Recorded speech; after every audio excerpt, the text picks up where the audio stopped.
more frankly, speaking, I got nothing to say to y'all today.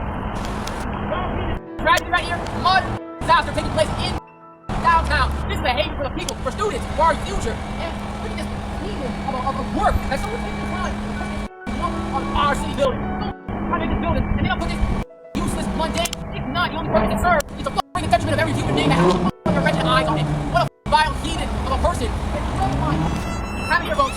We will represent for this fucking crudity.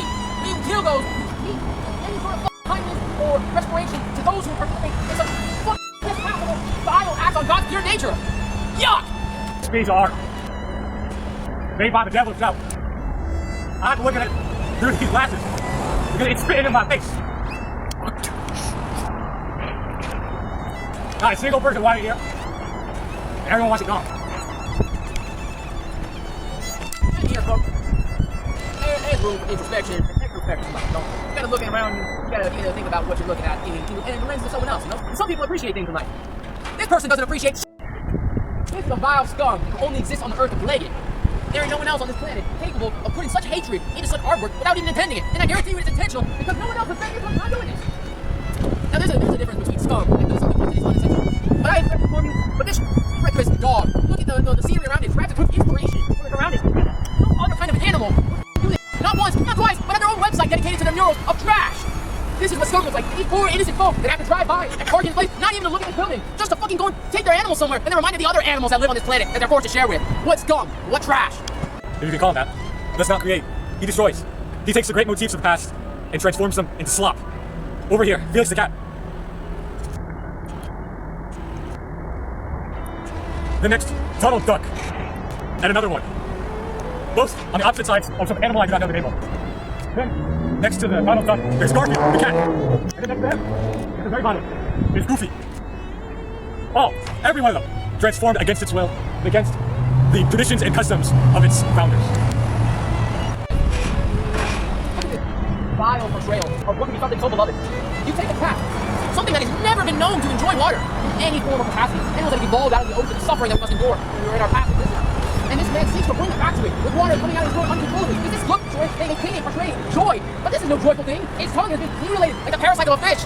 Clearly, this is someone that enjoys marine life, and only those who enjoy marine life are true devils of this planet, to enjoy the abyss with no light and color except for the dark animals that wander and story through it. Donald Duck. This one, further on the mural's left, would be more abominable. If not for the one on its right. When you first look at this one, you see the heart coming out of his mouth. This is not unique. This is in every one of Greg Mike's artworks. This mural. Donald Duck is also carrying paintbrushes near the bottom of the frame. Now, I don't know about you, but I cannot remember when he was painting in the shows. The next one is the cat, which has its eyes gouged out and has a snake running through it. And then on top of its head, even worse, a pyramid, a reference to the Illuminati. And then the last, Donald Duck. Yet again with the painted motif. His eyes gouged out because clearly Mike had his. His tongue also dripping. Patchy. I'm a man of someone that likes things to be in order. I like things to be reasonable. I like things to be natural.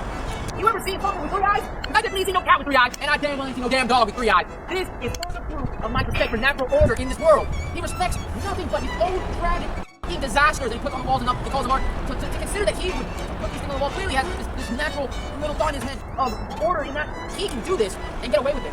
But this is no law of nature that could permit such a thing in no world that we live in. This is hatred and the devil personified. You disobey the very law of God himself. Let me tell you something. I have so much hatred in my heart for this piece of dirt that we have to be forced to speak and interact with.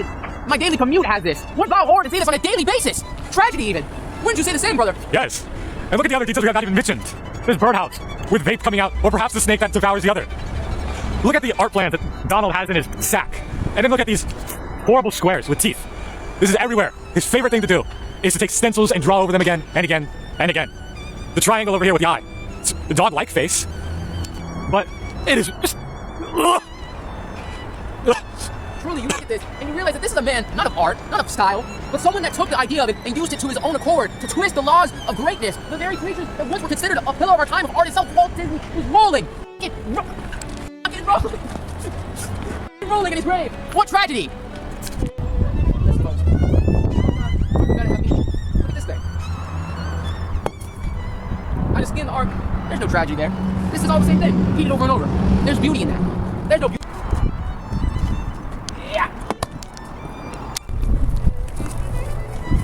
如果各位朋友同埋我話聽，我真唔當，你從後下，我身體我